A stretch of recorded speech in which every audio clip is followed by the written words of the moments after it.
Okay, boys and girls, today we're going to come together to review two-dimensional and three-dimensional shapes. If you remember, two-dimensional shapes are that of the hexagon, square, triangle, rectangle, and circle. And the reason we say that they are two-dimensional is because they are flat. Okay, so let's go over and we're going to review now the three-dimensional shapes that we introduced to you last week, okay? And remember, these shapes have form. They're solid and we can hold them. The two-dimensional shapes are different because they're flat, okay? So one shape that we talked about last week that looked similar to the square was the cube, okay? The square we know has equal sides and that has 4 vertices. The cube looks similar in that it also has equal sides like the square, but it has many different faces and more vertices, okay? So this actually has form to it, whereas the square is flat. So that's how they are similar in some ways and they're different in other ways. Another shape that we learned, and I'm going to show you through this object, we said that the shape that has the circular base and this vertex, that three-dimensional shape is the cone, and this two-dimensional shape that it looks similar to is the triangle. They're similar because they both have that point at the top here, and they both kind of look triangular, but what makes it different is that this triangle is flat. It has 3 sides and 3 vertices. The cone has that one vertex and then it has that curve, but it's different because it has that circular base, which, you know, it gives it form. It can stand up. This triangle cannot. It's flat, okay? Another one that we did was the two-dimensional shape, the circle. You know that Susie, the circle here, has 0 sides and 0 vertices. She's just one big curve, round and round. And the three-dimensional shape that reminds us of the circle is the sphere. They look really similar, but remember, the sphere has form. So, like this baseball, all right? This is round and it's shaped like a sphere, okay? This is what makes it three-dimensional. I can hold it, it has form, and it's a solid. A circle in itself is just two-dimensional, it's flat. Let's do another one. This one, boys and girls, is not one that we introduced last week, but I'm going to show it to you now. Let's go to the two-dimensional shape that it looks similar to. Do you remember him? Ricky the rectangle, awesome. So he has 2 longer sides and 2 shorter sides. He can also be turned this way. And it also has 4 vertices or corners. The three-dimensional shape that it looks like is the rectangular prism. See how they're similar? If I turned it, you could see that they both have 2 short sides and 2 long sides. But what makes it different is that this is a rectangular prism because it has form. It has many different faces and many different vertices, okay? The two-dimensional shape of the rectangle is flat, whereas the rectangular prism has form. And our last one that I wanted to show you that we haven't reviewed yet was the cylinder, okay?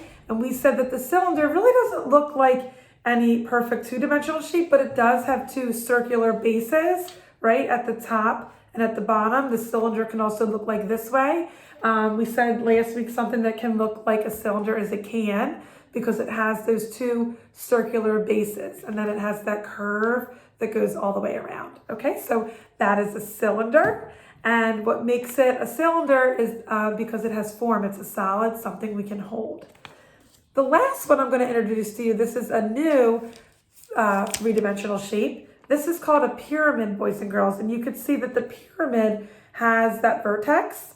It looks similar to the triangle, right? But the triangle is two-dimensional, it's flat. The pyramid has that vertex, it's triangular faces, but look, as a base, it has a square, okay? So it has that square base, but it has those triangular faces on its sides, okay? So this one is called the pyramid. All right, guys, so we just got to review different ways that two-dimensional shapes are alike and how they're different from three-dimensional shapes. What I have that I'm going to scan over for your families are a couple different fun things that you can do at home The first thing I'm going to do and scan over is the sheet, which is a review of two-dimensional shapes or flat shapes. So we have the square, rectangle, triangle, and so on. These are all flat shapes you can trace, and then you could actually use these same cards if you still have them. If not, then you could just take out two-dimensional shapes if you have pattern blocks at home or those puzzle pieces, and you can actually go ahead and count to remind yourself how many sides and how many vertices do these flat two-dimensional shapes have.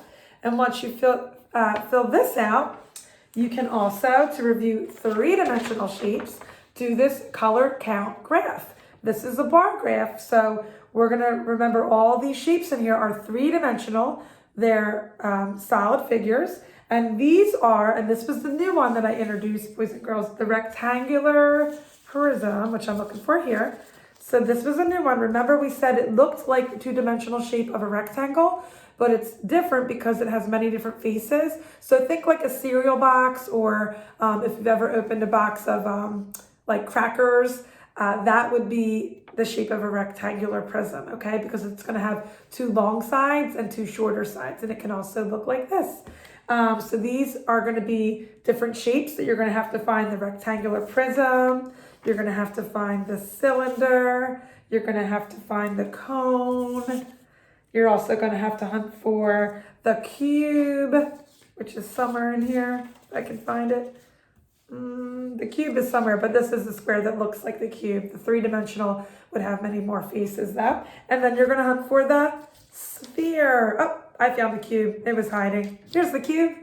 So you're gonna hunt for all those three-dimensional objects, and you can color them all in different colors, sort them out that way, and then look to see and count from bottom to top how many rectangular prisms do you have, how many cylinders, cones, and so on, okay? The last step I'm gonna ask you to do, just for fun, and this is kind of more like a STEM lesson, you're gonna try to do a challenge and build a 2D or two-dimensional shape using toothpicks and marshmallows, and then you can write about your shape. You can tell which shape you made. You can draw what you think your shape should look like first before you do it. How many sides does it have? And how many vertices does it have? Then you could do a little self-assessment. How did your creation turn out? Do you think it turned out awesome, okay, or not so good? I'm gonna zoom in too at the end to show you my different ways that I need some two-dimensional shapes. And you're gonna notice Mrs. Cloud did not use toothpicks or marshmallows. I used some craft sticks and some Play-Doh. But I'm gonna tell you, my craft sticks were really heavy. They're a little bit thicker than I wanted, but those are what I could find at home. You could, if you don't have craft sticks, use the lighter toothpicks and mini marshmallows, or you could do what I did and use craft sticks and Play-Doh. If you have those options, you can do that. And so this is your two-dimensional, and you're gonna do the same with a three-dimensional. You're gonna try to do that with toothpicks and marshmallows or craft sticks and Play-Doh too. And the same thing, you're gonna draw it, write which three-dimensional shape you're gonna try, how many sides and how many vertices. Here's the clue I wanna tell you guys. You're not gonna be able to, when you do your three-dimensional shape, you're not gonna be able to do a sphere, because a sphere doesn't have any vertices or sides. You're also not gonna be able to do the cylinder, okay, because it's rounded here. That would be a hard shape to make with sticks, right? Remember, because you want vertices and sides again. Here's one that you can build, the cube, okay? And another one that you might want to try, which is new, that we talked about, the rectangular prism, okay, which looks like a rectangle. Or you could also try out this. This is the pyramid, which looks similar to the triangle. It has those triangular faces, and it has the base of a square. And I'm trying to look for, these cards keep going away on me. Here's the rectangular prism. So you could try the pyramid, you could try the rectangular prism, they will be good to build, and you could also try the cube, whichever one you want to try, and maybe a family member or friend can help you with that. And it's kind of like a little fun STEM project. It's optional, you don't have to do it, but I thought it would be a really fun hands-on way. Okay, so now I'm going to zoom in and show you how I made my two-dimensional objects. Unfortunately, as I was building these, my craft sticks were a little too heavy for me to build that 3-dimensional. But if I had lighter craft sticks or toothpicks and marshmallows, I would certainly show you that. And I might make a little video during the week if I can get a chance to run to the grocery store. I'll pick up some toothpicks and marshmallows. That'll be a little bit easier and more fun. So you're going to see, I'm going to zoom in, and at the end of this, go back and review those 2-dimensional and 3-dimensional shapes. Have fun with your graph and sorting. Have fun making your 2-dimensional and 3-dimensional shapes.